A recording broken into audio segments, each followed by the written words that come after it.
OTAs have been underway for quite some time now in San Francisco.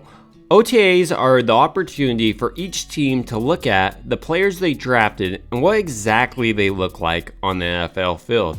But not just that, it's also an opportunity to see which players made a jump from year 1 to year 2, year 2 to year 3, just basically start getting a grasp on where each player was. A big highlight from OTA so far has been Trey Lance. His mechanics are so much improved, he almost looks like a completely different quarterback throwing the ball. But that's not it.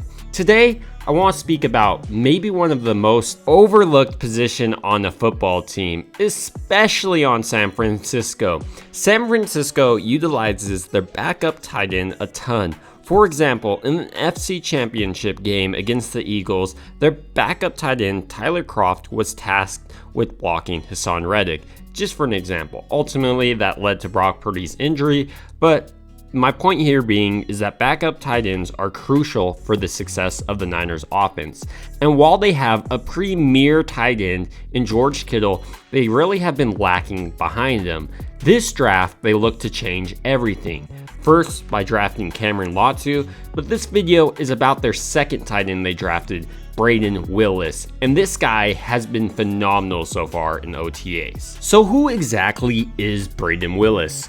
Braden Willis is a tight end from Oklahoma. Even though there, he played like a mixture H-back type role, where he would often line up in the backfield as well as on the line of scrimmage. His height is 6'4", almost 6'3 and a half, and his weight is 240 pounds. One of the most impressive parts about Braden Willis's combine performance was how much he was able to put up the bench press. He put up the bench press 20 times, which is absurdly strong for a tight end of his size. Throughout college, Braden Willis played from 2018 all the way to 2022. He had receiving yards of 998, and to go along with that, he had 13 touchdowns, 7 touchdowns in 2022, and 2 touchdowns in 2021. Some of the strengths that have stood out about Willis is how strong his hands are and his willingness to go in the middle of the field, especially on his college film. But not just that, he has a great yak ability, which is vital in Kyle Shanahan's offense. But what's also vital is the ability to block. And Jordan Willis does not skimp here at all. He latches on his opponents with extremely strong hands and is careful to center up his block with balance so he's not overthrown. And this is what really makes him such an effective blocker in my opinion. While he's not the biggest, his strength and his ability to effectively use angles and leverage. And this is what really sets him apart in his blocking in my opinion. So far during rookie minicamp and OTAs, Braden Willis looks like the best tight end the Niners drafted.